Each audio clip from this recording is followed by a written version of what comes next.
guys, so in this video we are going to be talking about New Spain as part of our Americas unit. Now, New Spain artworks are actually from Content Area 3, not Content Area 5. So I'm pulling some works from 3 in order to help kind of complete the story of what is happening in the Americas. So this is the European side of the conquest, the colonization that occurred at the end of a lot of those indigenous works that we talked about. So where I kept saying, hey, Spain came in, conquered, did this. This is the after effects, what happened with Spanish art in this region. So for me, I like to put this together because it helps tell that more complete story. So we are going to see a lot of similar like visuals to the Renaissance and Baroque Europe that we have in the rest of Content Area 3 because it is the same time. However, there's going to be different ideas, different themes, and things specific to Latin America that influence these pieces. So it's going to have a lot of cross-cultural connection between Europe and Indigenous Americas. So keep that in mind. These pieces are from Content Area 3, not 5. When we are looking at New Spain, what the heck is New Spain? It's like the idea of New York. It's York, but in the Americas. This is Spain, but in the Americas. So New Spain refers to one of the kind of large Spanish colonization conquest areas. We're looking at where Spain had set up primarily when they first start. They end up spreading quite a lot of influence when they colonize. So they come in, Spain here, and we discussed, if you check out the other videos in North America, Mexico, Peru, those videos really dive into how exactly Spain and others came through and really impacted negatively the indigenous population. But with new technologies in boating and transportation, Spain comes through and results in setting up large colonies in this region. And that's why today we have such a large portion of the Americas that speak Spanish, because Spain came over and spoke Spanish and colonized the region, killing off, 90% of the indigenous population in the process. But it does have like that origin story of a lot of modern Americas today. Can't have today's Americas without that Spanish influence, even with that indigenous population falling, which is yucky history. As a brief overview, again, touched upon these in the Mexico and Peru and North America videos, but we are looking specifically at Spain, Portugal, Britain, France, all of them did this stuff too.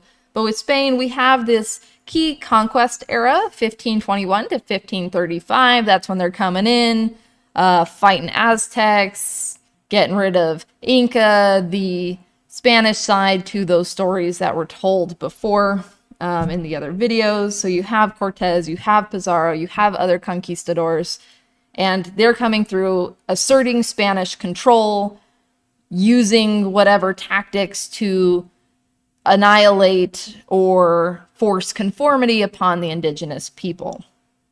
So they're going to do most of Central America, and then they are going to keep spreading within the Americas all the way into like the Caribbean, and then eventually down in later 1600s, places like the Philippines, the Pacific, Florida, those regions. So a lot of movement happening.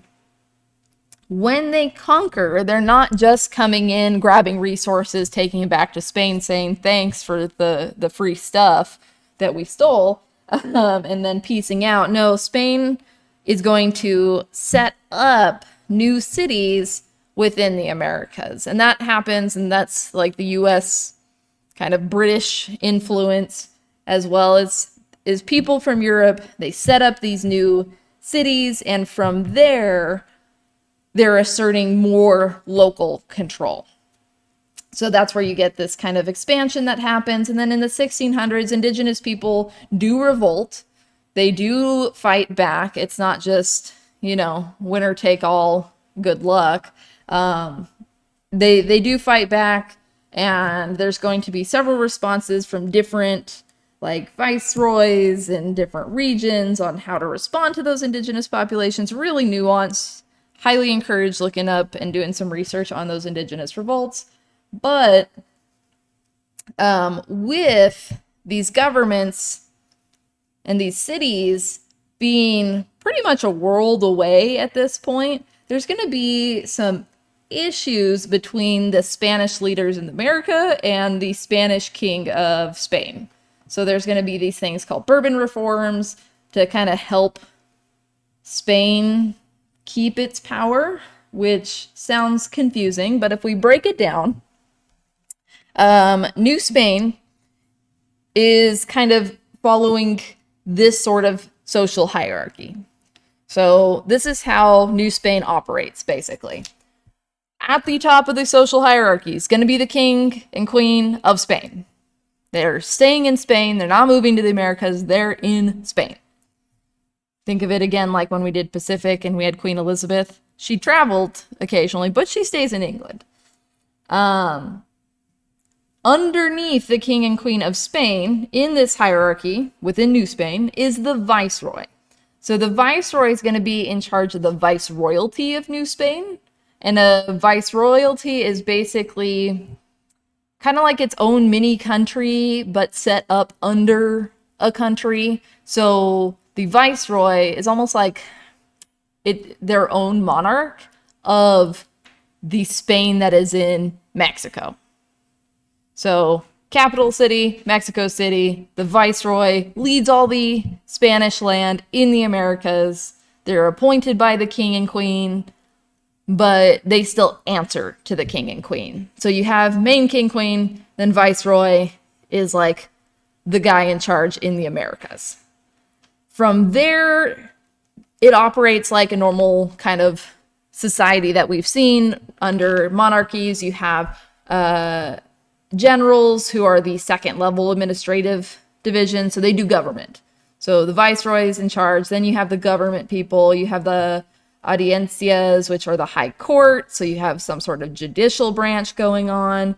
You have the corregidor, the mayor. You have the cabildo, which is the town council. So under the viceroy, there are smaller cities. Not everyone's operating in Mexico City.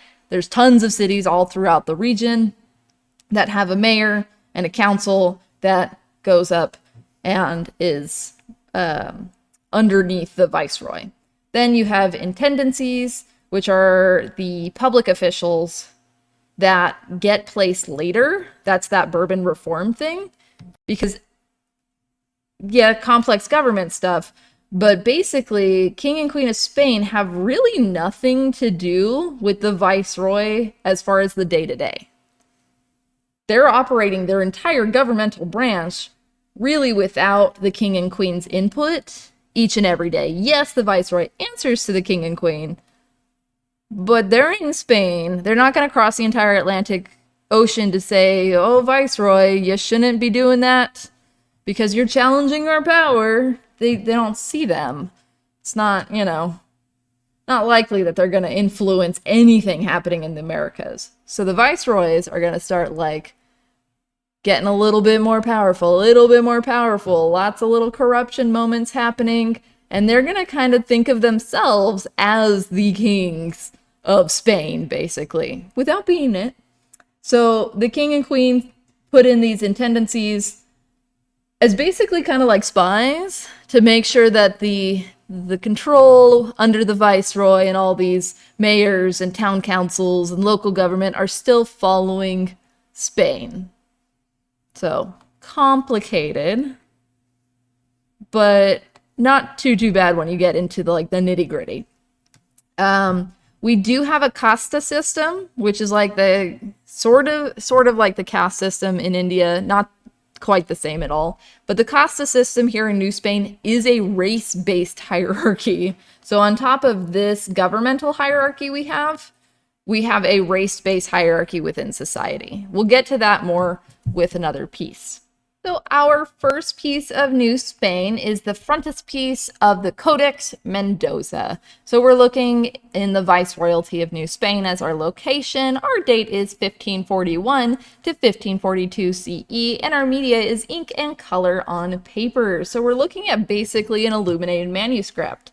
Slightly different context, but manuscript pages are still popular. We're looking date-wise right smack in the high Renaissance era here, so giving us some context. But this is made in the Americas in New Spain, and it has a lot of indigenous influence within this piece. So I love this piece in particular because it shows that really, again, very nuanced connection between indigenous and colonizer that creates an eventual blend of cultures, but with a heavy power imbalance. But this piece is real interesting. Vocab-wise, a frontispiece is an illustration facing the title page of a book. So you have title page, boom, frontispiece. It's in the front of the book, right? And it's all decorative and cute, and we love her. Codexes are books, so fancy word for book. Reminder, a viceroy is a ruler exercising like power, not exercising with weights, in authority over a sovereign. A sovereign is a region of control. And then glyphs, to bring that back, is any form of hieroglyphic character or symbol for language. We're going to start with our context first on this piece, just to kind of place what the heck it's about before we dive into the content. When we're looking at this era, this viceroyalty, we're looking at the Viceroy Antonio de Mendoza, hence Mendoza Codex.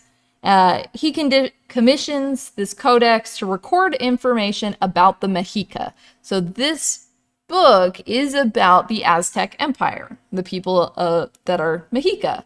So again, check out the Mexico video for background on the Aztecs, but this is that Spanish look at the Aztec culturally. So we see how Aztecs kind of organize their cities. We see information about the lords of Tenochtitlan. We see this tribute payment that the Aztecs did for their governments. We see this kind of year-to-year account. So they're pulling Aztec history and recording it in a Spanish book. And they really focus in, especially on the page we have, of this foundation of Tenochtitlan. So the book itself, you can see, we discussed the quadrant format of Tenochtitlan. The book also kind of has this reference to these quadrants and how it's organized, as well as some of the stories. So we see the city being divided into 4 parts with those blue-green diagonals, kind of referencing the same concept that we see in the reconstructions of Tenochtitlan. Also the fact that the city used lots of canals because this is on a man-made island. Until, the Spanish come in and level everything. So we see that connection to those 4 quarters of Tenochtitlan. And then that reminder that they did this to mirror their concept of the universe and the cyclical nature of the Aztec cosmology and how it's based into 4s. So that was the original organization. Codex Mendoza is referencing that. The cool thing about this is that, yes, it's in a Spanish context a little bit, like it's a Spanish viceroy commissioning it. It's for Spanish people. However, the artists, we're not quite sure, were indigenous. So they were of the Mexica people. They spoke Nahuatl, which is the language of the Mexica, and the images had little Spanish annotations, like going through and adding in notes about what was happening in Spanish. So this really shows that, yes, the indigenous population does get mostly wiped out, but not everyone. And there's still people that are pushing for their culture, and some that are seeing that culture and honoring that culture. So not everyone is a bad guy in this story. Usually good guys and bad guys is too black and white for most of history. So just remember, there's a lot of gray area, and this piece has some wonderful nuance that really, I think, highlights this complicated story. And part of our frontispiece is that we're seeing once again that eagle on the cactus eating the snake that is still on the Mexico flag. That is that myth that Huitzilopochtli says, leave your homeland, go find the eagle on the cactus eating the snake, and that is where your city will be. That will be where your new, like, where the new city is going to be, where you're going to have your empire stem from. So we have the reference, again, going back to the organization. You have the reference to the canals. You also, with the very large scale eagle on the cactus, referencing their mythology. So it is important that the indigenous people are putting their culture into this page. It's not just super like technical, right? It's still that mythology with it too. And this happens pretty like historically quickly after the Aztec Empire has been wiped out. So it was made about 20 years after the Spanish conquered Tenochtitlan. Tenochtitlan itself was founded in 1325, but the viceroy is looking at the area and commissioning this piece to talk about the Mexica people, having the indigenous population be part of making it. And it was common because people are curious. There's this huge, quote unquote, new land in Europe's eyes. They're like, whoa, what the heck is going on there? I want to know. Not everyone can, get on a boat and sail over to the Americas and make it alive in some of the case. So Europe, especially kings and queens, they're curious. They want to know, what is the culture? What is it like over there? What's going on? Lots of intrigue there. So the Codex Mendoza was meant to be that for the King of Spain at the time, King Charles V. However, it was stolen by French pirates with new transportation abilities, with boats. This is the time of piracy. Like 1500s, 1600s, pirates are popping off. And we have the French pirates capture the boat and they steal the Codex Mendoza. So it ends up in the hands of Andre Thevet pronunciations, who is the cosmographer to King Henry II of France. So pirate sells it, ends up in the hands of the French court. So he, when he got the book, put his name on several pages, including the top of the frontispiece. So the guy the pirate sold it to, boop, added his signature. He's like, yeah, it me. And it has cosmographer of the king. So he adds his little I was here, basically, to this page. So not only are we having indigenous influence by making it, Spanish influence by commissioning it, but we have a little bit of French influence by it being stolen and then like graffitied on, basically, in the French court. So fascinating context there. Now you can see that frontispiece, the calligraphy here, how some of that design continues. So here it is in the context of the Codex Mendoza. We could see the little calligraphy labeling things, the hieroglyphs on the edges. So you have that Nahuatl with Spanish, all combined in Codex Mendoza. And again, there's Mexico flag. So we see that symbolism being repeated and lots of things going on that we are going to now break down. So number one, we have the eagle. This is in a hierarchical scale where the eagle on cactus is the most important. It is the point of emphasis. You have converging lines pointing to it. You have it darker than the background, so some nice contrast. And it is showing that connection to Huitzilopochtli and Tenochtitlan. So this is the founding of Tenochtitlan within the Lake Texcoco. So that story, so important to the Aztecs, therefore front and center here. On the right-hand side here, we see right here, that guy, a little stylized skull rack, you know, as you do. You just have your skull racks lying around. This would have referred to like being in the center of the city. It's close to the center of our diagonal lines. So it could be referencing how Templo Mayor, again, Mexico video, Templo Mayor was at the city center, the skull rack referencing the sacrifices that would have been made at the temple. So connecting the structure of Templo Mayor, the location of the eagle, and the skull rack there. And then on our bottom here, we have to the left some warriors. They are of different scales here, but we do see them with clubs, we see them with shields, and there's behind them, and our proportion scales all over the place here, very stylized.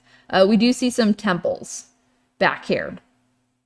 The roofs are tilting, smoke is spouting out, and that represents the Aztecs going through and conquering the different lands that end up making up part of that Aztec empire. The Aztecs were a very strong warrior-based empire, very strong military, so they're showing off that Aztec pride in military conquest. Down here is our date. So this year is Tu Reed, which is about 26 years after Tenochtitlan's establishment. So that way we can date this.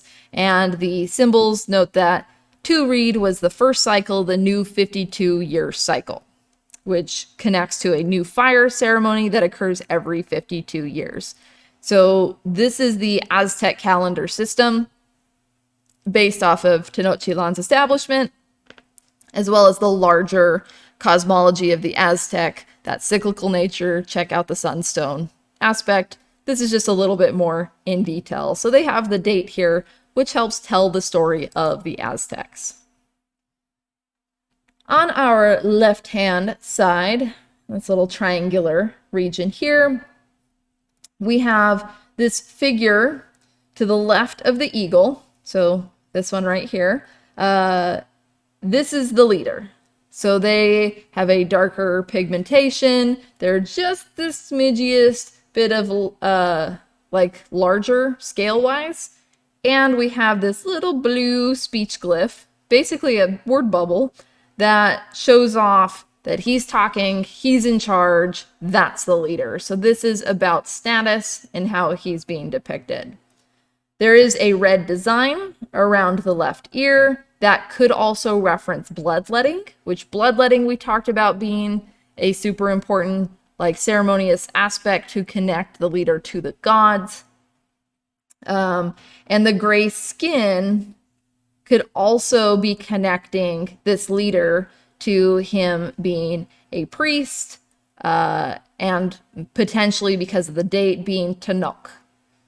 So could have a specific person here because of the gray, because of the red, the way he's being depicted here, even stylized, could be Tanokh. And then below our eagle is this shield here. So should have drawn an arrow. That's a little bit clearer, my bad. This shield, we have the Aztec war shield and then eagle feathers behind it. Eagle feathers on spears. So the shield in front of the eagle feather spears is a sign of authority and government. So showing off, again, that kind of organized aspect of Aztec empire, Aztec culture. They really crushed the organization of Tenochtitlan, and they are showing it off in Codex Mendoza. We also kind of looking pretty much around this whole upper portion, it's upper register here. We have 10 men seated, they're sitting on mats representing the 10 leaders chosen at the beginning of Tenochtitlan's establishment. So they sit on the mats, they're wearing white garments, they have these top knots in their hair. That's all talking status. These are important people, and these are the ones who brought the Aztecs to Tenochtitlan, helped establish the city, and cemented its history. So that's who they are. They are like the founders of Tenochtitlan. So going back. So overall, Codex Mendoza is showing off that beginning of Aztec Empire under this commission from Spain. So cross-cultural, but very Aztec, with some Spanish and some French little elements with it. So our next artwork here is the angel with arquebus, Asiel Timor. Our artist, so we have an artist on this one, is the master of Calamarca as part of the La Paz school. Our date is 17th century CE, so we're right in the Baroque era, and you can really tell right away, both in media, because it is oil on canvas, and you have that beautiful dark tenebrism and kind of chiaroscuro elements that are being influenced by other Baroque pieces, because it lines up to that Baroque era. So the figure is an angel. It is angel with arquebus, right? So it's literally an angel with a gun in a fancy dress. When we're looking at it, think of how angels have been depicted so far art history, or however you think angels are depicted normally. Usually not like this. They're not usually dressed to the nines in the fanciest of contemporary Spanish garments, and they usually don't have guns. So our angel with the arquebus is really showing a different side to the representation of Christianity as it evolves per culture, per time period, per location. He does practice gun safety though, so good for him. He's not going to accidentally shoot.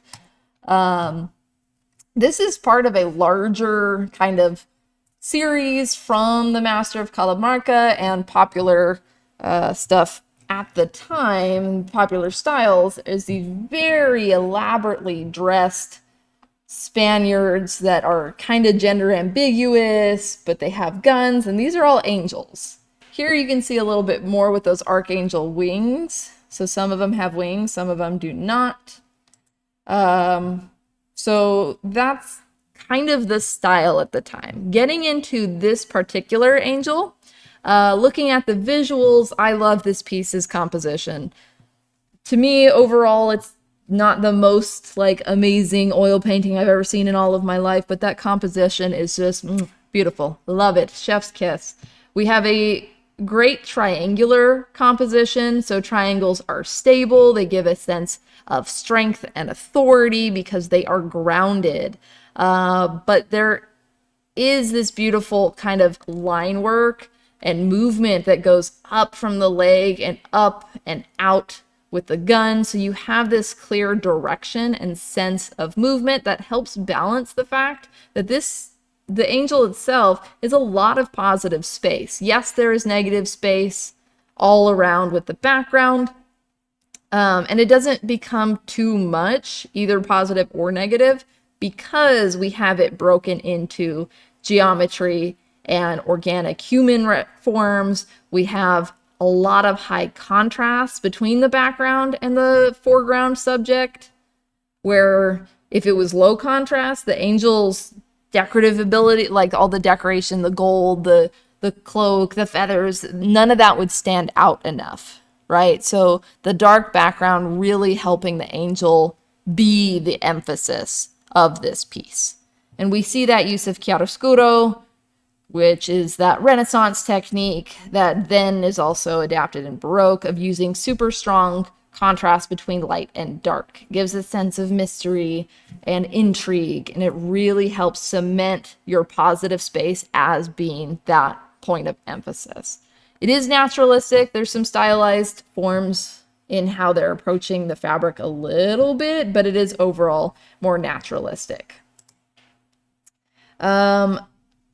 Oil on canvas. This follows a lot of our Renaissance information. But at this time, oil has become quite popular, shifting from the tempera into oil was a huge change in creating a deep depth that's redundant, but a depth of color. They're using glazing techniques in order to create this richness in which light just kind of passes through colors differently. It has an illumination to it, and oil really highlights subjects that are more miraculous, like an angel, to really show kind of the glossy, the smooth, the otherworldly elements that tempera kind of flattens, oil accentuates.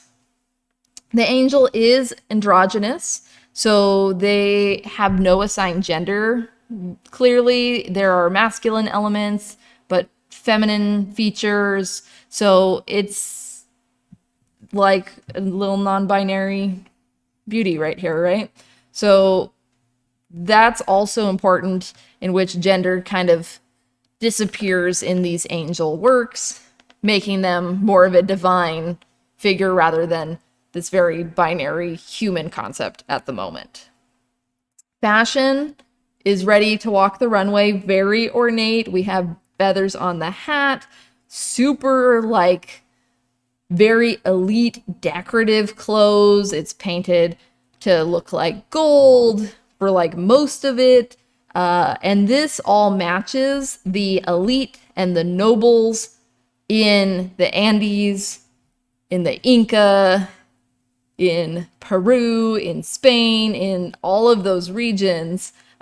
Gold equals elite. And this follows the dress of that time. And then when we look at the gun part, the angel is holding the gun like they're a professional. They know what they're doing.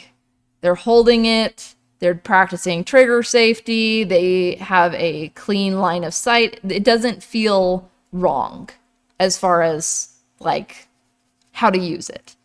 It does look like it's ready to be fired because of the angle of the gun and it kind of going pretty much off the canvas here. There is a sense of energy that the Master of Catamarca creates by just tilting that gun up.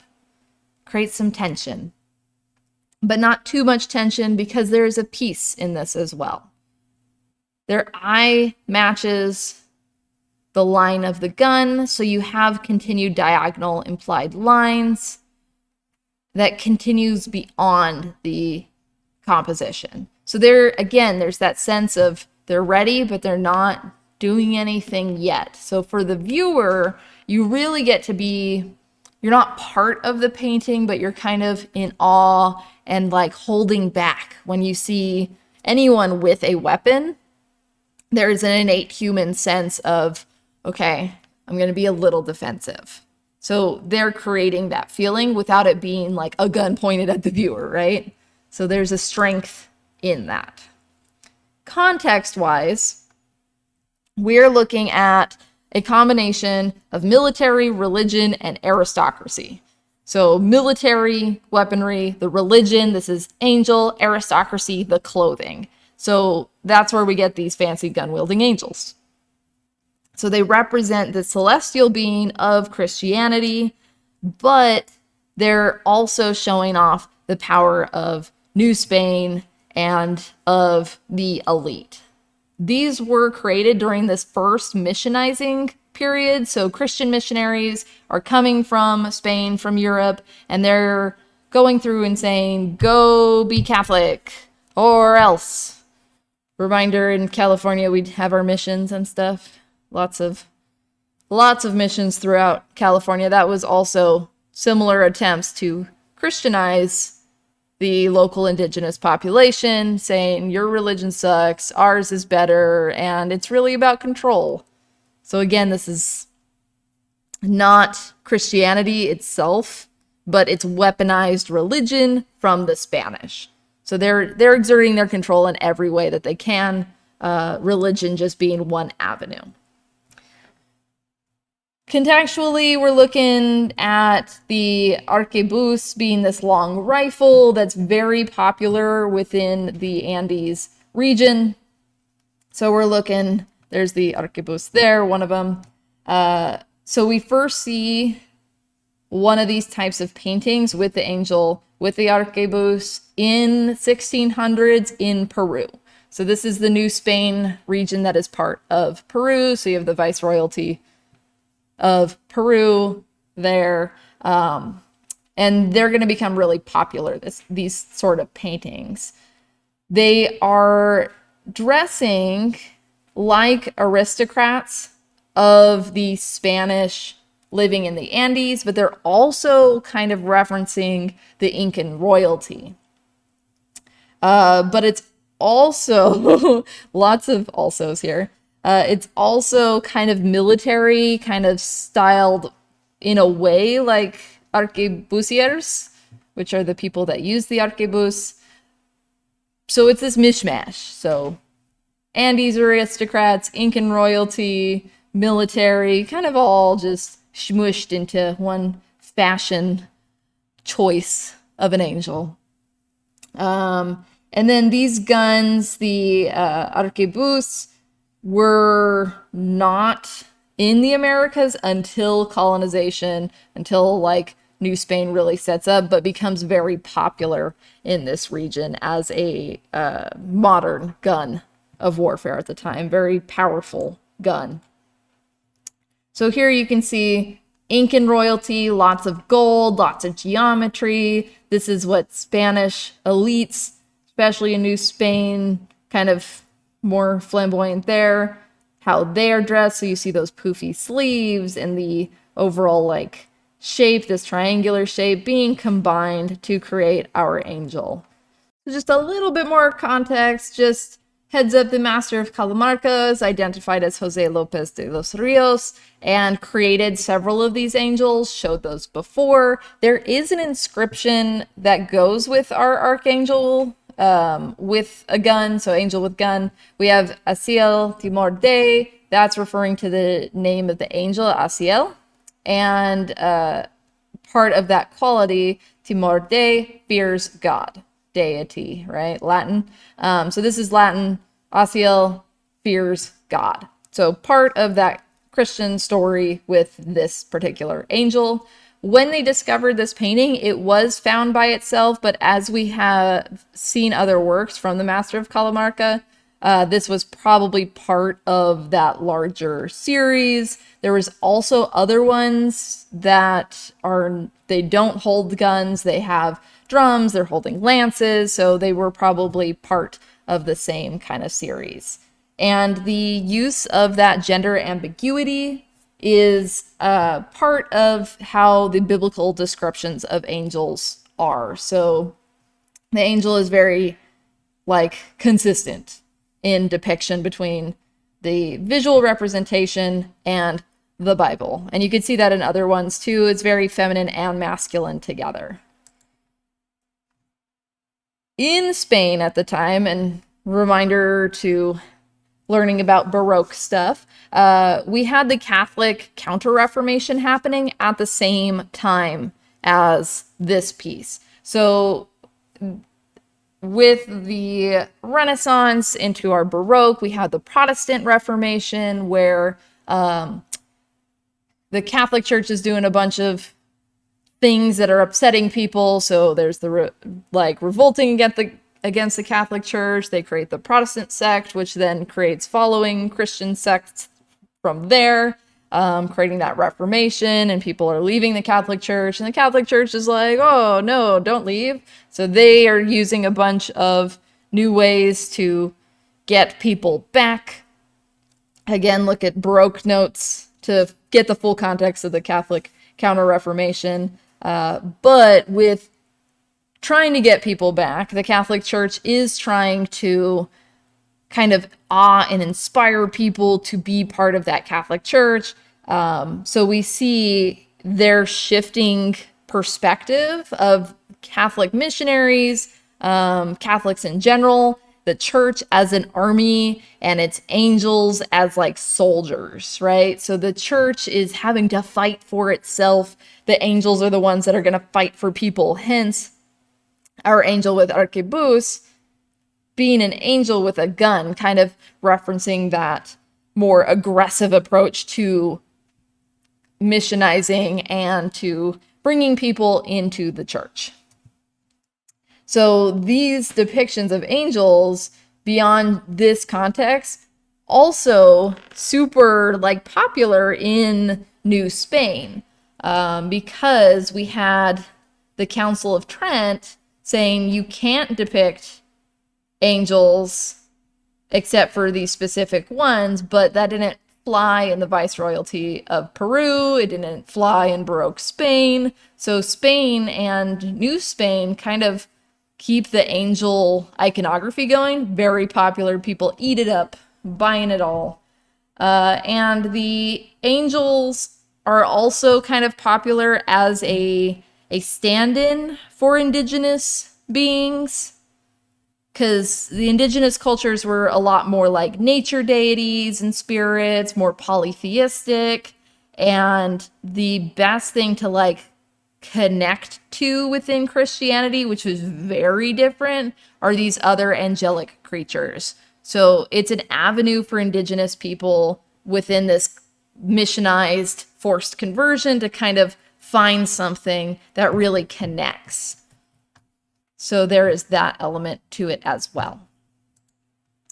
So a lot of stuff happening with Angel of Arquebus, very Baroque piece, but happening in the Viceroyalty of Peru, and is a lot of response between local ideas of military aristocracy and religion, as well as the stuff that's happening in Spain with the Catholic Counter-Reformation, the depiction of angels, and that connection on a spiritual level to elements of Christianity that jive well in New Spain that don't connect the same back in Europe. All right, so our next piece here is screened with the Siege of Belgrade and hunting scene. So we have two different sides of the same screen. One is the Siege of Belgrade, the other is a hunting scene. Our artist here is the part of the circle of the Gonzalez family. Our date is 1697 to 1701 CE, so we're looking at end of the Baroque period. Media is tempera and resin on wood with some shell inlay. So with this piece, important to note that we are looking at some lacquerware, so that resin offering that shiny coating to that tempera paint. So creates a high gloss. So thinking about the screen and how it would have a shine to it. And this piece did show up FRQ last year as a compare and contrast. So I'm going to go through this one a little bit quicker.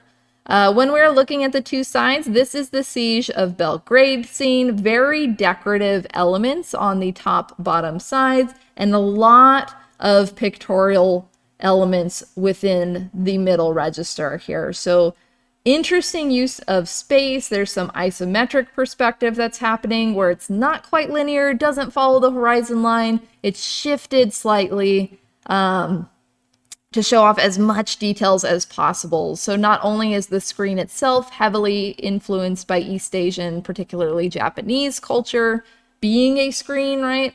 But that isometric portrayal is also super like Japanese. The Night Attack on Sanjo Palace, for example, uses that same perspective. Very crowded scene, very like dense, positive space, not a lot of room to breathe visually, right? You do have negative space, you do have a sense of some sort of atmosphere to it with the mountains in the background, not quite atmospheric perspective, because its portrayal of the city is stylized. The space is very planned. There's elements of foreground, midground, background, but it is definitely different. So it's not super mathematical perspective. And then just some close-ups. There's writing within it as well. Figures within this all very dramatic fighting, dead, decapitation, chaos, warfare. Very intense scene, right? So it is a siege on a city. So you're seeing a lot of blood and fighting and terror throughout. And then the shell inlay is throughout the piece. So anytime you see kind of these shiny elements, it's not the camera being weird. It is shell that's been inlaid, pushed into the surface of the wood, and then that resin coating on top creates that shine. When we're looking at the hunting scene on the other side, a lot more relaxed compositionally. Still has the same stylized sense of space. Foreground, midground, background follows the ideas of big, smaller, small, but a lot more room, a lot more negative space, gives a sense of more peace. So it feels a little bit more relaxed. It is not, the calmest of moments. It is still has violence, definitely, but the type of violence is in a different direction. So they're showing off hunting on one side and a siege on the other. So here's a kind of close-up look at that detailing on the top. Floral, designs the shell inlay throughout, adding that extra shiny element. Shells everywhere. And this very linear approach to tree design, and you can almost feel that brush being stamped against the wood as they're painting in those trees. We have fruit, the overlay of values to create a sense of depth, but still very flattened and linear. The tree has outlines, it's not being rendered realistically. And some more of the hunting scenes. So when we are looking at this piece, we have this example of enconchados, which is the objects with inlaid shell. So anything that has that shell stamped into it, especially in New Spain, is known as an enconchados. That shell inlay, they're looking at using this mother of pearl. And oil paint, temper paint, etc. is being placed on the screen. Everything locked in with lacquer, that resin to seal it in. We are also looking at this concept of the biombo. So biombo is from the Japanese word byobu, which is the freestanding screen, which we have the white plum blossom, white plum blossoms in Japan. I'm trying to remember. It's literally right in front of my face. So this is the Spanish version of a Japanese folding screen. How the heck are we getting Japanese influence in New Spain? It's that, beautiful but problematic trade network around the world in which we see a combination of the Trans-Pacific exchange, which is Pacific Ocean, mixed with the transatlantic trade, which is the Atlantic Ocean. So you're getting Spain conquering the Philippines, Japanese goods come from the Philippines, they go to New Spain, Mexico, and then to Spain in Europe. So there's this, Silk Road on steroids now that boats are better, right? So you go Japan to Philippines to Mexico to Spain. We also see the bug, that's the bug, the cochineal, which is the insect, this guy that's used to create the red dye. We talked about them in the Incan tunic, Altacapu tunic as well, that red bug still being used to create red dye. And we're seeing a pastoral setting. Pastoral is kind of depicting life in this pasture scene, these kind of more lively landscapes is how I like to think of it. Landscapes with life. Visually, hitting some key highlights, we see some black arches that are on the bottom and top on one of the sides. Very delicate, thin painting. There's those illumination moments coming from the shells. We see helmets and buildings and flowers getting the shells in there to highlight some of the compositional designs, as well as just adding a little fancy sparkle to it. And the shells are kind of laid out everywhere. When we are looking at the screen, we're only seeing half of the full screen. at a single time. There's 6 screens that are located in Mexico City, 6 located in Brooklyn, so it's kind of chunked up. Yikes. But the interesting thing with screens themselves are used in public spaces, in domestic spaces. Functionally, screens are there as just like a dividing line, basically. So it could separate rooms, it could separate an important person from other things, it could separate the outside world to the in. Lots of different ways of using a folding screen. So here we have this ceremonial stateroom and this intimate sitting room. So you see that public versus domestic squishing up against each other with a screen separating it. The siege side is super chaotic, and the siege of Belgrade is contextually this Ottoman Turks versus the Habsburgs, which are Spanish, Austria. Habsburgs were like everywhere in Europe at that time. So Ottoman Empire versus Habsburg Empire. So you're seeing that siege, so portraying a historical moment. And then the hunting scene is more just a general pastoral setting. And all of this is inspired not only by Japanese screens, but Japanese lacquerware boxes, which is why we're seeing that resin coating on top. Contextually, this is ordered by the Viceroyalty of New Spain, just like the Codex Mendoza was commissioned by the Viceroy. We see that again. So our Viceroy who commissions it this time is Jose Sarmiento de Valladares. Spanish bad, sorry. And he, once it's commissioned and made, he displays it in the Viceroy Palace in Mexico City. So its original location was Mexico City. With that trade network happening, we're seeing this kind of statement of power of saying, hey, we are part of a larger world and it's sitting in my room. I am top of that trade network. So it's a show of power to have such a luxury good that's based off of all this fancy Japanese art that's only brought by the power of the Spanish Empire. So very purposeful choice to have this cross-cultural look.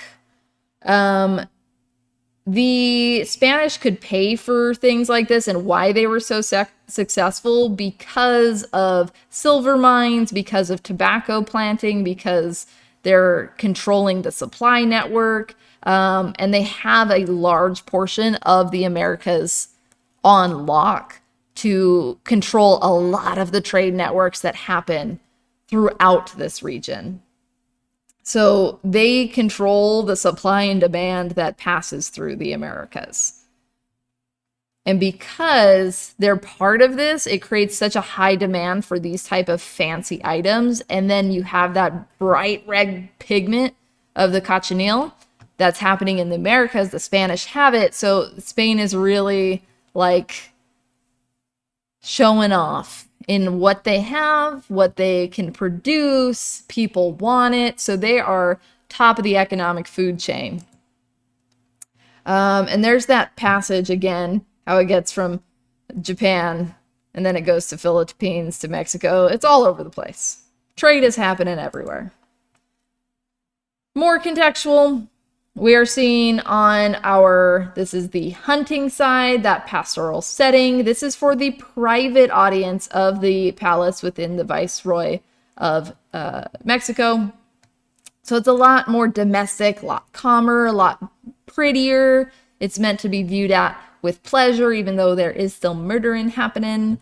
But it was believed to be added for the Viceroy's wife and family, just to show pleasant life. And then we are gonna see this like mix of culture where the Viceroy is believed to have been descended from Montezuma II, who was an Aztec ruler. So we're gonna get into that with our Costa painting, but some stuff's happening with lineage all of a sudden.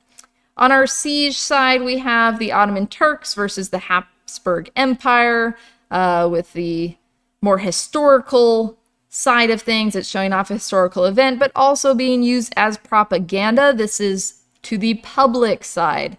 This is saying the Habsburgs are winning. This is the Holy Roman Empire is here to stay. They are the Spanish. They are powerful, and we got rid of the Ottoman Turks. See us decapitate people. So by placing this in the public space where the viceroy is going to meet with other public officials, you're showing, see, that's our place. We're powerful, so don't mess with us. So we have such strong power over the enemies visually so that it makes meetings and such a lot easier. If we look at tradition and change as a skill, one of those more challenging skills, again, it depends contextually where you're placing what tradition, what is changing. But for this piece, looking traditionally at shell inlay being super common in Asian artworks, as well as the use of floral designs, the tradition of Japanese folding screens, having landscapes, Japanese floral motif, and foliage, having those prominent outlines on those trees, very Japanese aesthetic, and having a tan background where you have that kind of negative space void, all very Japanese tradition. However, the context here also has some traditional elements, not just the look of it, right? So the fact that it's displaying a historical event, and that's being used for power. The fact that it's being used to create a sense of privacy. The fact that it is a decorative piece is very traditional. That's what the Japanese used it for too. And the fact that we're having this use of red is a tradition from the Americas. So placing that tradition, lots of red, very Indigenous Americas. So visual and contextual between Japan and indigenous population, a lot of traditions happening. Change-wise, the visuals are European. It's about Spaniards, it's about the Ottoman Turks, its context matches with this visual of very different people that would be depicted in a folding screen of Japanese style. Landscapes and private scenes weren't super common to like mix and match with battle scenes. So with Japanese folding screens, they're gonna be more abstracted and more like quiet and landscape, and then they'll have separate pieces for battle scenes. Here, New Spain's like, nah, put them together. So having that super complex battle on one side instead of only focus on scenery, huge change. And then contextually, we're seeing that the folding screen format, tradition for Japan, not a tradition for Europe until they get it from Japan. So this is now becoming a European thing. That's a contextual change, as well as the lacquer and the shell inlay. I'm noticing a lot of like typos. I apologize. But a lot of the like creations that made traditional for Japan are contextually different for Europe. All right, so our next piece is the Virgin of Guadalupe. We have an artist, Miguel Gonzalez. The date we're not 100% on from College Board. They are saying based on the original Virgin of Guadalupe, which I'll talk about, at the Basilica of Guadalupe in Mexico City. So that's your location too. But we're looking at about the 16th century, so in line with our other pieces from New Spain. Our media here is oil on canvas on wood, inlaid with mother of pearl. So we're seeing another mother of pearl example. We're seeing shell inlay. We're seeing that enconchado again. So here's a detail you can really see how they're taking the mother of pearl material and they're mosaicing it into the design. It's not everywhere. It's not a full mosaic, but they're carefully using the mother of pearl to create a beautiful iridescent shine to it.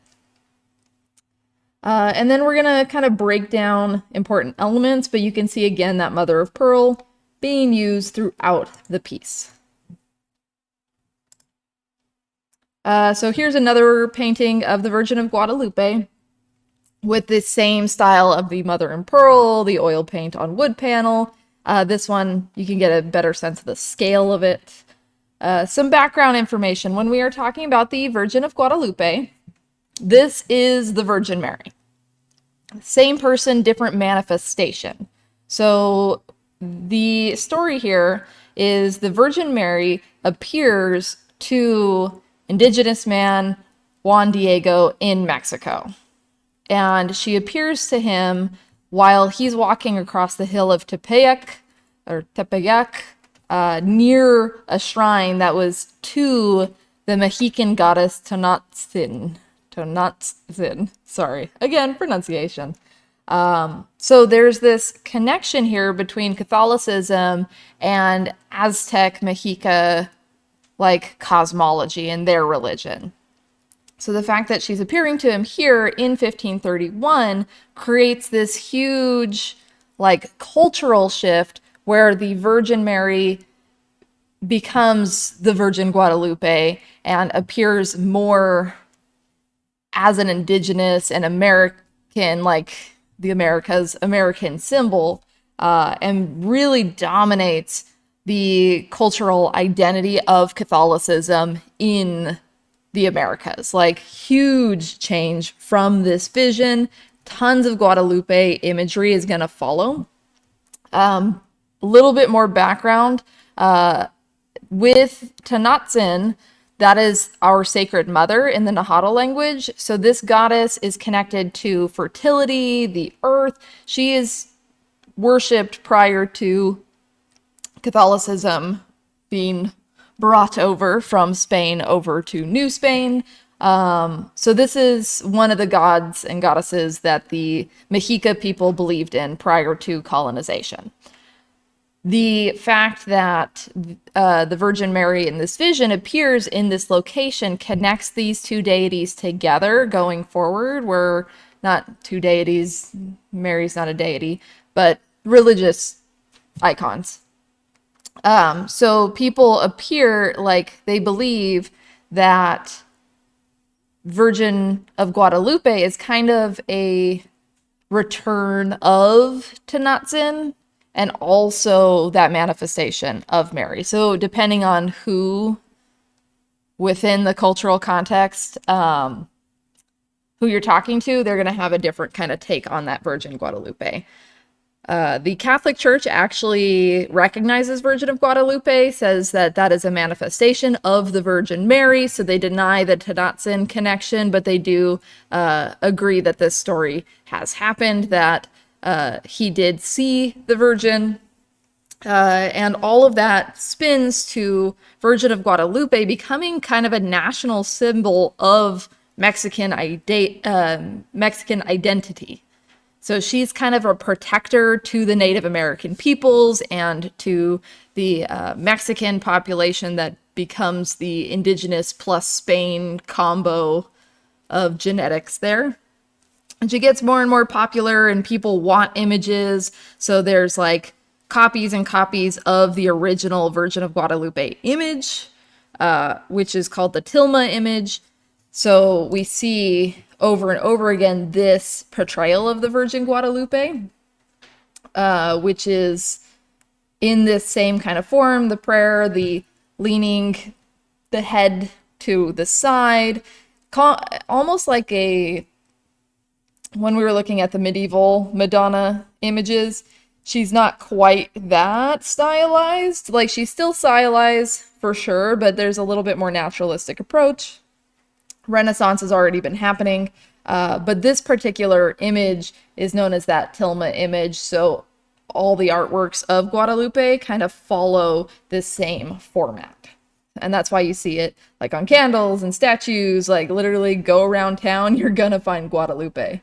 And she kind of stands for motherhood, the fertility, faith, social justice, and feminism in a modern context, so it's got a lot of power behind this image for the Mexican people and people who identify with the Catholic faith in the Americas.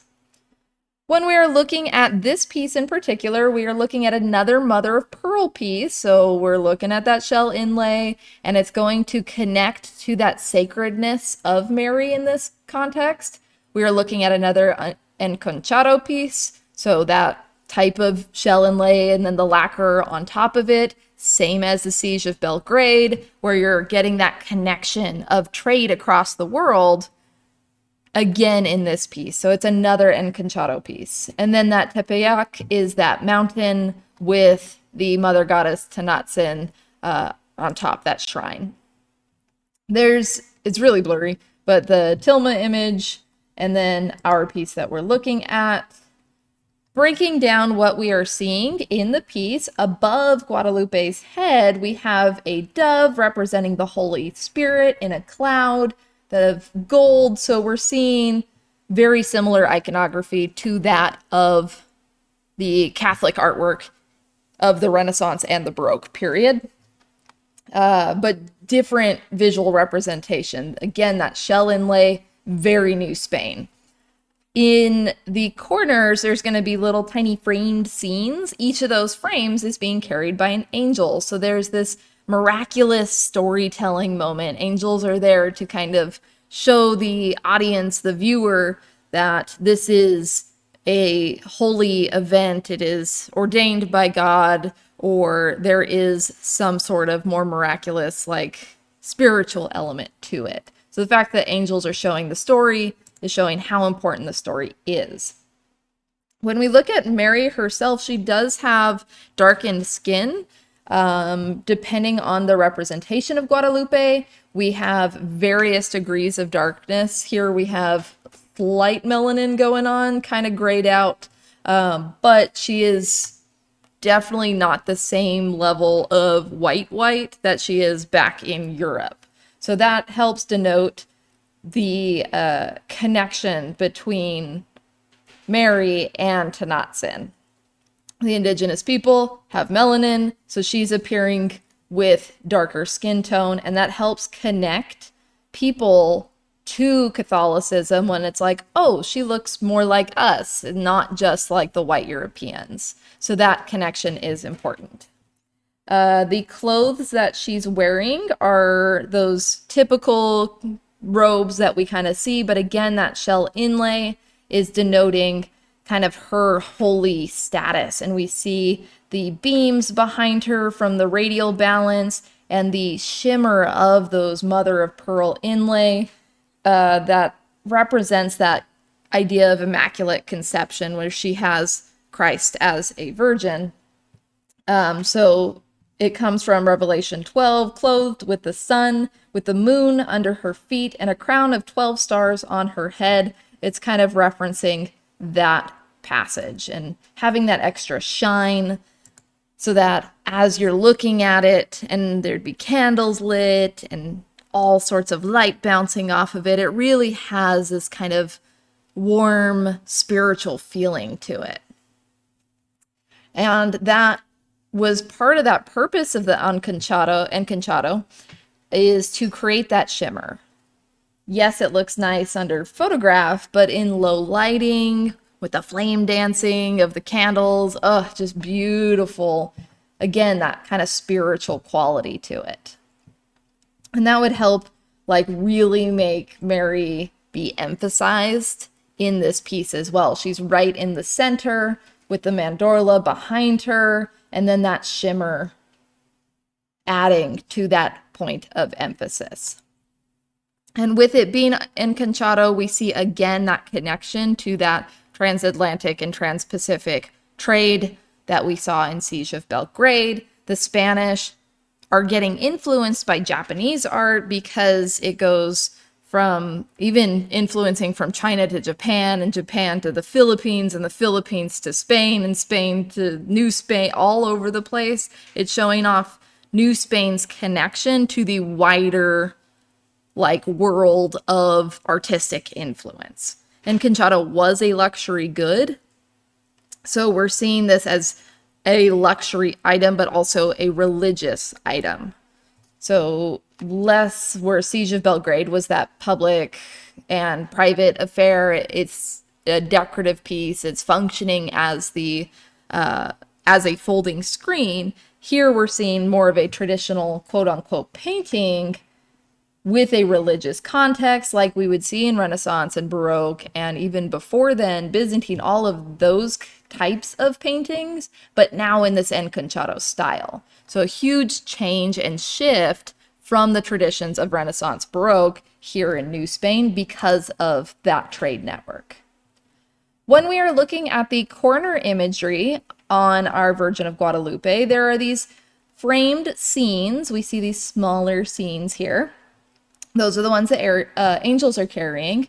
Overall, this is showing that story of Juan Diego, how the Virgin appears to him 3 times and helps him like convince people that she is real. That's, she is appearing before an indigenous person as a representation of that connection between Tenochtitlan and Mary and bringing Catholicism to the Americas in this story of this vision, right? So overall, you see him try to, he gets the vision, he tries to convince people, and then this moment in which, when he does try to convince people, flowers fall out and the image of the Virgin appears imprinted on a cloth.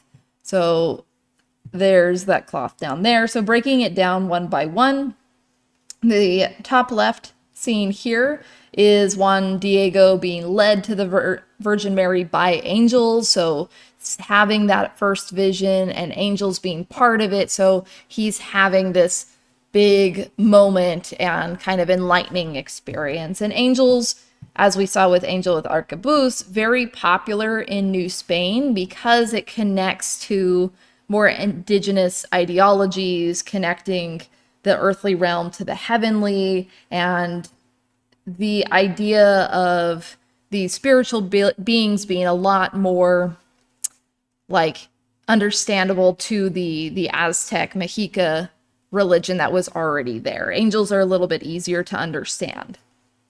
And it's important that Juan Diego is seeing the Virgin Mary because she is compassion, she is motherhood, she is all the good parts of life, is how she kind of is presented.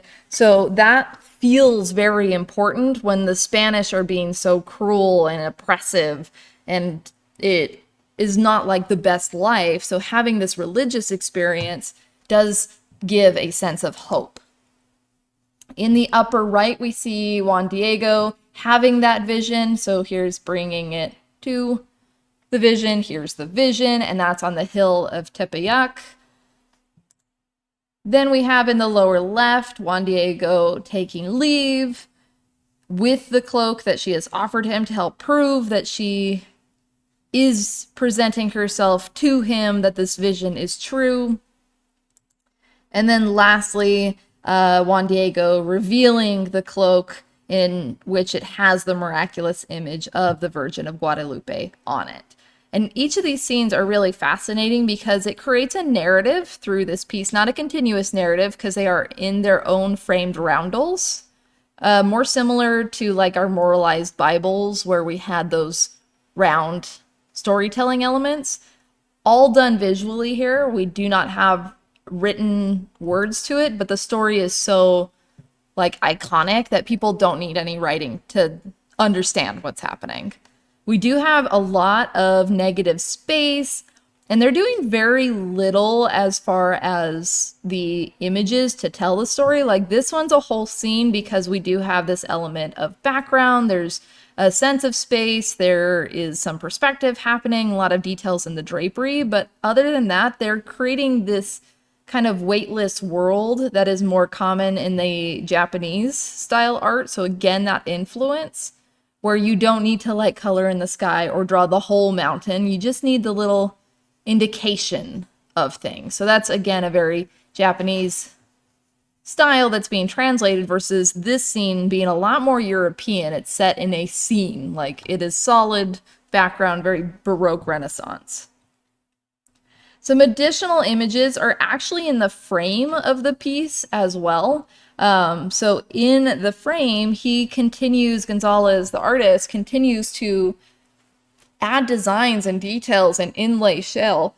And it's important that we have the original frame here because it's part of that art. We don't get to keep a lot of original frames because they tend to rot or things happen or art is stolen, they're ripped from their frames, lots of stuff happens. So it's good that the frame is really part of this piece still. In the frame decorations, we see these floral motifs with red and gold. And then in between, in the black negative space, we have positive space images that refer to the Virgin Mary. So in these little openings, there's different images throughout. So some of those include a ladder, like you can see right here, a palm tree, a ship, a lily, and a fountain. And then breaking that down, the ladder could either be Jacob's ladder or the concept of the ladder to paradise. The ladder of paradise referencing Mary as a ladder in which her son descends to earth, because descending down a ladder, right? And by which mortals will ascend into heaven. Ladders go up and down, right? So Christ descends, mortals ascend.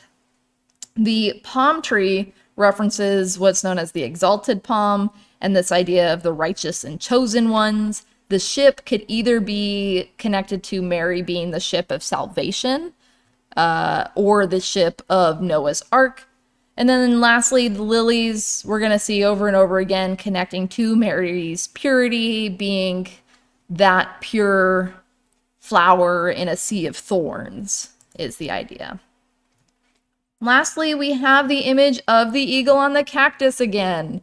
So we're seeing that connection once more to eagle on cactus, which is connected to Tenochtitlan and Huitzilopochtli's vision to guide the Aztec people to their new homeland. So we're seeing that being presented here, connecting again that big Mexican identity. Also, just as like an update of what's happening in Tenochtitlan, Mexico City, where the vision occurs in Tepeyac, there is a cathedral. So this is the Basilica of Our Lady Guadalupe. There's a modern edition. So all of that kind of gets built over the Aztec indigenous area. Just kind of crazy. So beautiful piece showing off that cross-cultural connection again with the Encanchado, the influence of Japanese art, but also now the influence of Catholicism in a more positive way in the indigenous population. Virgin of Guadalupe really connects to the people and doesn't feel the same as the forced conversions. She is of the indigenous people. It's kind of how she's assumed into the culture. So she represents like she's one of us. So that's important in showing, again, that not everything is totally negative when we're talking about colonization. There are cultural moments in this nuanced conversation we're having. For our next piece, we got a doozy of a piece here. So we're looking at a Spaniard and Indian produce a mestizo. So we're already in the yikes category. They're using the term Indian here to refer to the native population, not Indian people from India. But racism is kind of part of the context here. So we're going to get into some funky hierarchies. The artists were attributing it to Juan Rodriguez Juarez. Our date is 1715, so kind of end of Baroque period, and we're looking at oil on canvas, a very traditional European style of art. And then we do have the title of the piece. That's why it is stated by College Board this way and why the name is there. So in Spanish, though, we have what appears to be a family all together. We're looking at very kind of traditional style of European artwork. Don't know why that one's so fuzzy, but Juan Rodriguez Juarez has this kind of style of dark, kind of not washed out colors, but there is a darkness that's not fully saturated. Like the colors are rich, but they're not vibrant, right? And he follows the modeling of the Baroque period. The figures are pretty realistic. There is quality shading that echoes the masters of the Renaissance that inspired the Baroque artist as well. And we do have that dark kind of chiaroscuro that's happening in areas, very Baroque-esque.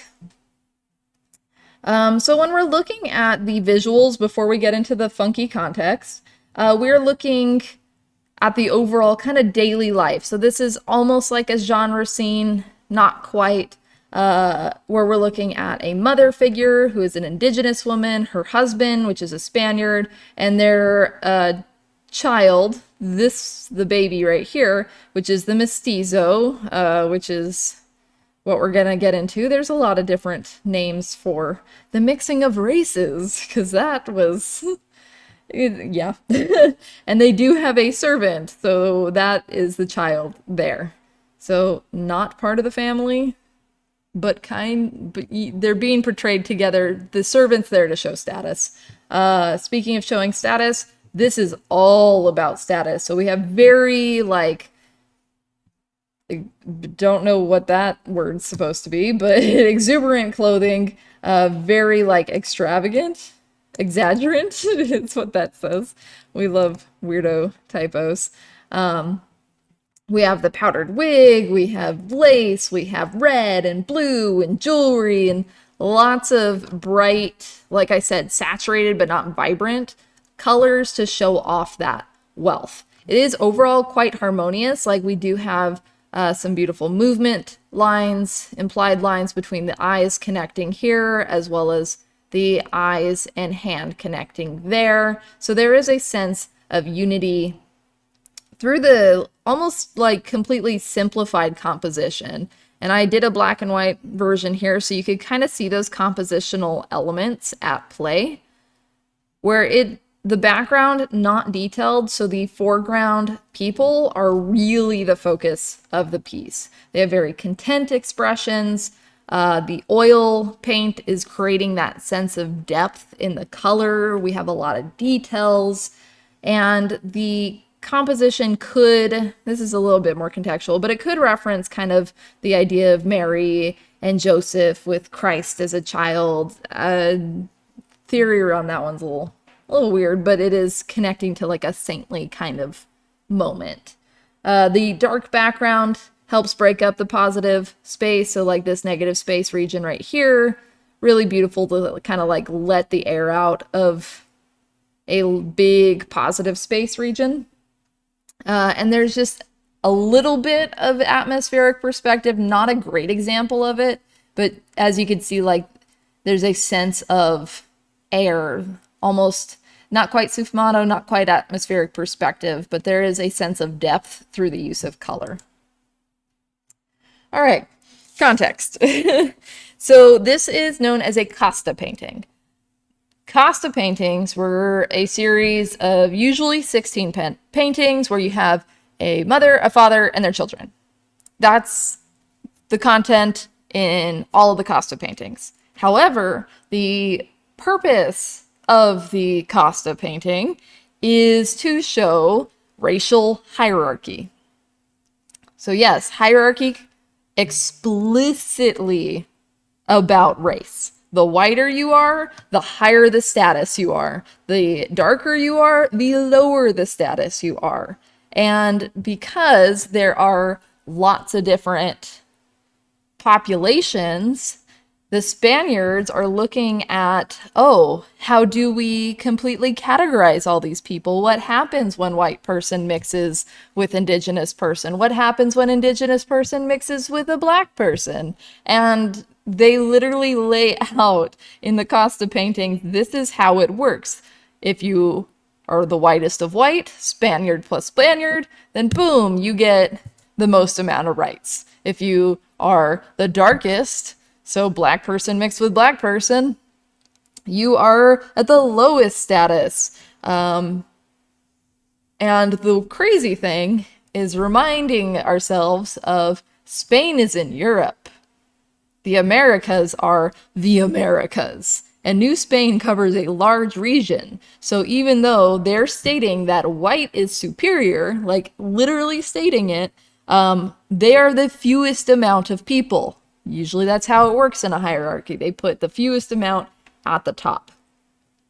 So this piece is commissioned by the viceroy, so another viceroy commissioned piece, but we're not seeing that like, oh, look at the Mexican culture like in the Codex Mendoza. No, we're seeing the yes, let's categorize the races. Again, yikes. And at this point, it's the Costa paintings weren't meant to completely just be like, oh, this is the way, to show the hierarchy. Like they're showing it obviously, but when the painters are painting it and the viceroy is commissioning it, they're looking at, oh, look at how diverse we are in their exotic cultures. Look at the foods and the spices and the people. We're so interesting. But also putting it into categories of hierarchy. And it's all like super over the top fancy and also very stereotypical. So, so Costa paintings, looking at a few, the one that they selected for College Board is very like, there's not a lot of like obviously problematic stereotypes that are going into it. There's some that get real rough with like, oh yes, white women behave this way and black men behave this way. Look at how they treat the children. Look, do they have control over their house? No. So yeah, it's rough. And people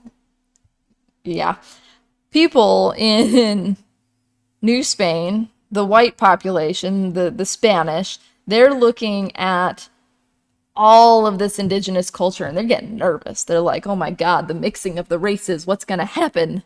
We have to preserve our Spanishness and all these people they're so scary because I don't understand them. Even though they came in and, took the land. So the Costa paintings were a way to be like, don't worry, we have a system. Here's our Excel sheet of the hierarchy of the races. And race in itself is such a weird concept to even get into. Again, very nuanced conversation. But this is all based off of perceived race, right? So like a light-skinned black person that just has, not as dark of skin, but is completely black, that's where you get into the idea of passing nuance.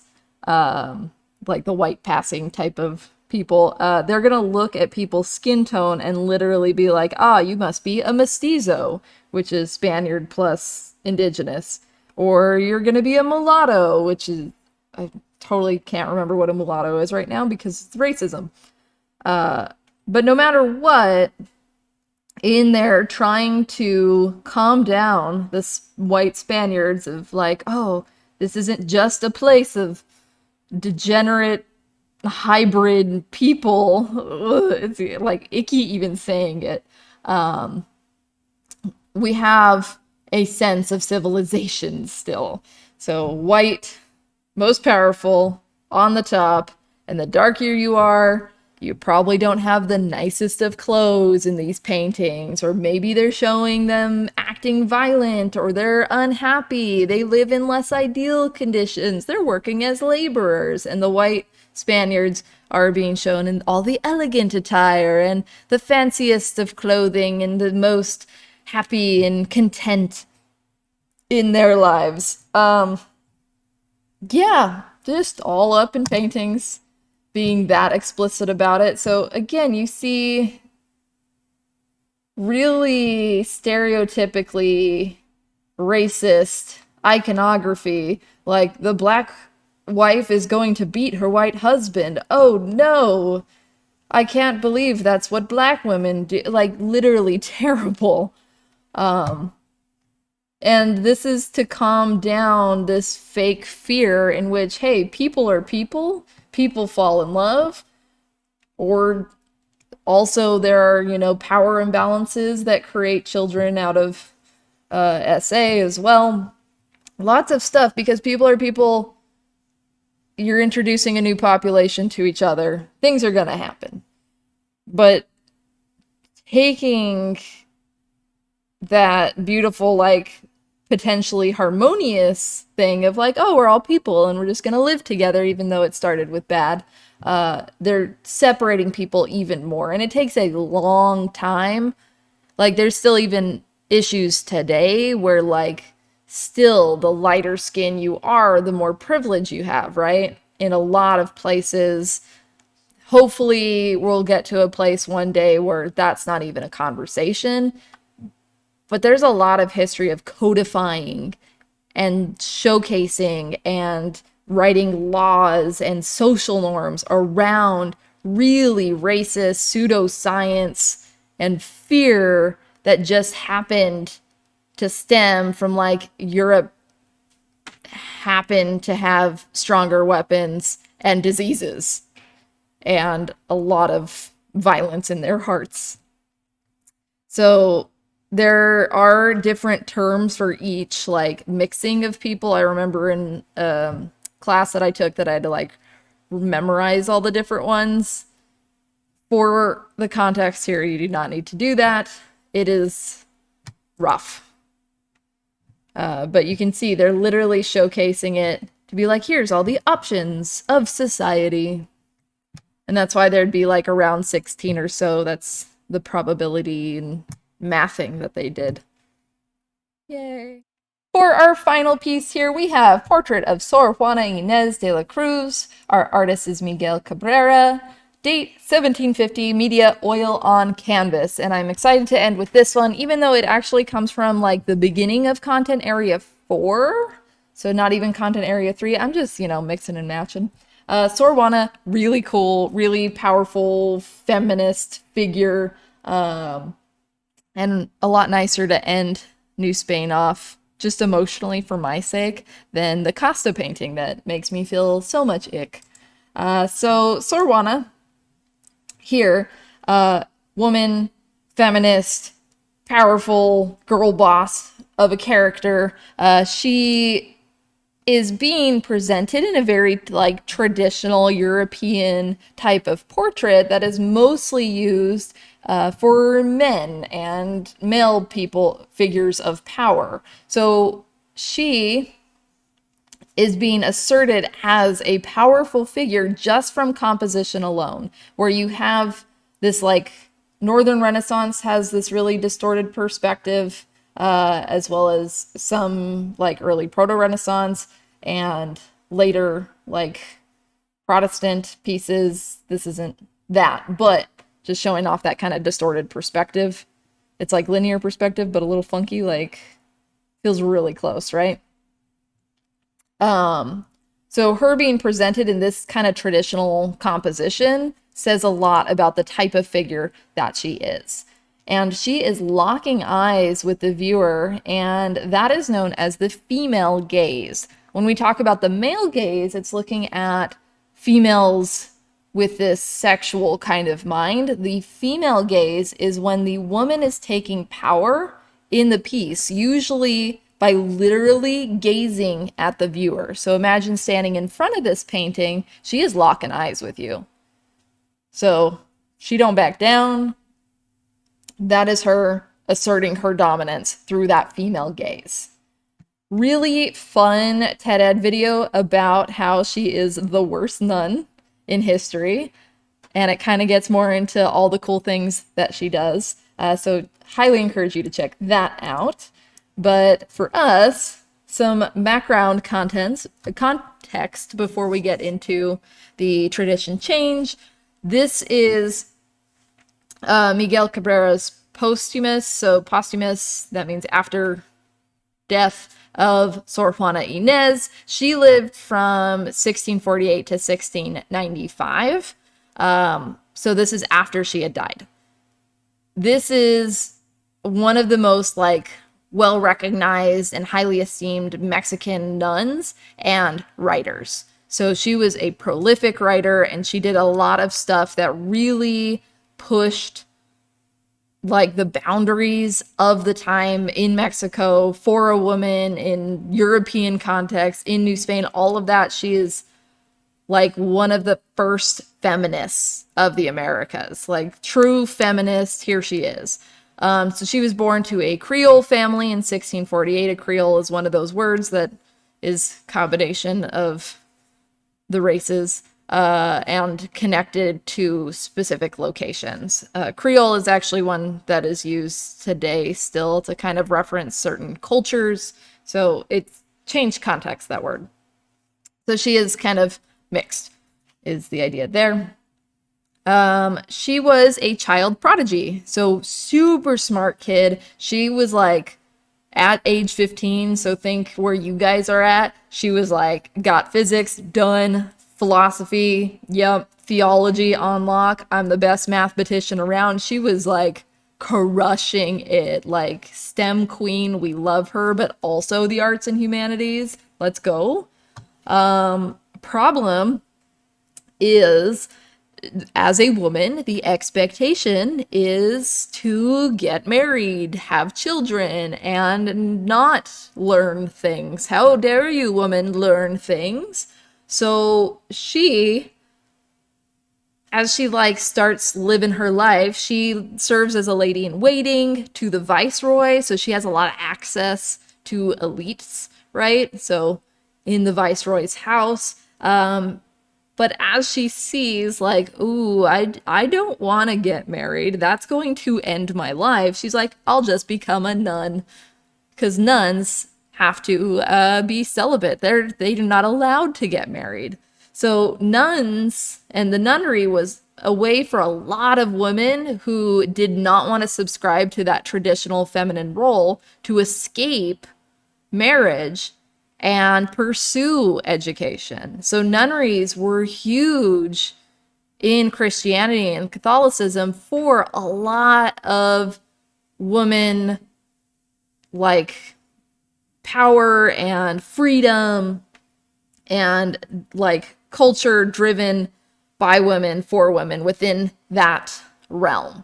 Like a lot of our early medieval pieces, also influenced by women, Hildegard and all these other female nun figures. So Sor Juana is one of those types of feminists where she's pushing boundaries. And once she's a nun and she has all of this knowledge and she keeps learning, she starts corresponding with other scientists, with other theologians, study of religion, and a lot of intellectuals that are in Mexico and back in Europe, and she is creating a culture of learning, which is really cool. She's also a writer, so she does creative writing. Like I said, STEM and STEAM, she's in the arts. So she writes poetry, she writes plays, she becomes internationally famous for it. She does theological debates because she likes debating for fun. Like this girl boss. And then in 1690, she like gets involved in this huge dispute between the bishops of Mexico City and one of the pueblos, and creates one of her most famous work known as The Answer. And The Answer defends her right as a woman to write and to be a scholar. So that is a huge feminist piece that she publishes and is like, yep, take it. What are you going to do about it? And what they were going to do about it is the church is like, ugh, we can't have the woman thinking and talking back. Can't. The church, she's a nun.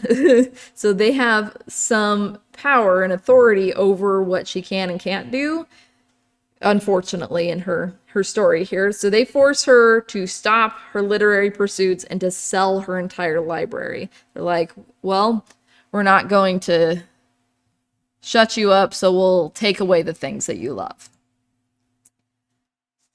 And one of her quotes was this: I do not study in order to write, nor far less in order to teach, which would be boundless arrogance in me, but simply to see whether by studying I may become less ignorant. This is my answer, and these are my feelings. So that is from The Answer, and she's talking about how learning is good to be less ignorant, to know less is to be less, and learning is that pursuit. She loved loved learning. So when the church forced her to sell her library, also she had music. She also did music, like genius, right? They also forced her to sell all of her musical and scientific instruments. She then wrote a document because they can't stop her from writing. She's writing like she's running out of time. They forced her to write this document that says she's going to give up her learning, and she ends it. Is cool. Like insane. She ends it, I, Sor Juana Inés de la Cruz, the worst in the world, and she signs it in her own blood. That's insane energy. Like literally they forced her to write this document saying, I'm not going to learn, after she had previously in the answer say learning is the best thing ever. And she's like, well, there you go. Guess I'm the worst in the world for liking to learn, and I will continue to be a pain or a pill. I'm gonna make it very clear my actual thoughts and feelings. Signing in blood, crazy. So getting into the tradition and change skill with this painting, now that we know how amazing Sor Juana Inés is, when we're looking at traditions visually, she's wearing a habit, which is the headwear that's part of the Geronimites. She's also wearing an escudo de monja, or the nun's badge. That's that big circle that was right under her chin. And it sits on the chest. Hers is the Annunciation, so kind of connecting to Mary being a powerful female figure as well. She's holding religious objects. She's got a rosary in her left hand, St. Jerome's text in the right, and then we have a prominent outline border that was meant to frame the artwork. So these visuals, very synonymous with other portraits of nuns and monks at that time, or priests and such. So we're seeing similarities in style to other portraits like that. So, for example, there. And then contextually, we have similar, traditional, contextual, sorry, reframing my brain here. This is one of the most famous types of female portraits. So these style of female portraits where you have the woman sitting and it's showing all the nunnery and etc., etc. That's very popular in New Spain. And they're known as monjas curandas, or the crowned nuns. Then they usually wearing some sort of elaborate crown at the top. So very popular image for nuns at this time in this region. And usually the objects around the nuns are being tied to their beliefs, to their role as a nun, or to other kind of feminine materials like dolls and flowers and other decorative elements that may or may not have meaning to that particular nun. With nunnery, contextually, we're seeing that a nun is supposed to be chaste, so not have relationships. She must be obedient, not very Sor Juana Inés. They must be like enclosed, so like demure and thoughtful, and they must live in poverty of some kind. So they're not partaking in extravagance. That's not a Christian way to be greedy. And also the context here being traditional, because nunneries, families could better afford to send their daughters to a convent, which is where nuns are. Let me try that again. The paintings are showing kind of the fancier painting style of the nuns that belong to the convents of like wealthier families. So if a family had more money, they send the nun to the convent. Now they're going to have fancier portrait paintings that show off the nun. So this style, again, of nun painting, very common to the time period. So you can see that here. And again, this is New Spain, so we're going to see different ethnic features, darker skin, lighter skin. There's text, there's writing, but you can see, again, it's a lot of that same style But if you notice, the background and kind of the flower crown and all that kind of stuff is very different to our Sorwana. So first off, we have that female gaze. She's assertive, she's being direct, her eyes are locked with the viewer. Also, she's got writing implements on the table. She's got books behind her. Yes, she has a rosary, but it's contrasting, it's juxtaposing with all of the other items that are about education. So you don't see writing implements in these other styles of nun portraits. Here, hers, that's important. We have a red curtain behind her, which we also don't typically see here because that's more of an elite status portrait, less a nun portrait. So it's showing off that she is important. She's connected to the viceroy, right? So she has or had money and status prior to being a nun. And contextually, her library has those books on philosophy, natural science, theology, mythology, history. She's got a chunk of a library. And we have the books, we have the desk, the quills, the inkwell. Everything is showing that she is smart. And not just like normal smart, but like smart. So all of that is helping tell that story of how she chose to be a nun, not for religious reasons, but for intellectual reasons. That she wanted to write poetry and plays and learn and debate and have all those contextual stuff that I talked about before. That's all being displayed in this piece. Education at the forefront and visually assertive to contrast with how the other nun paintings were done at the time. So that's it for New Spain. Very difficult pieces to talk about because of all the nuance.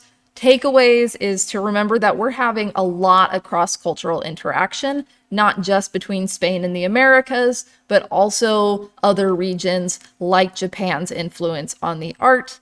We have shifts in context where a lot of nuance happens between how the indigenous people and the Spaniards start to interact after that first contact, whether it is in the more positive light of like the Virgin of Guadalupe becoming a national symbol, connecting to the European Christian identity, to the indigenous goddess identity, and tying into that culture, or like the Angel of Arquebus and connecting people to those images, or on the negative side in which we see the casta painting, we see this separation of elites based off of race, where we see New Spain and the viceroys kind of asserting their power and dominance just because of their status as a Spaniard and the color of their skin. So very difficult pieces. But thank you guys for watching. Make sure to check out the other videos and have a good day.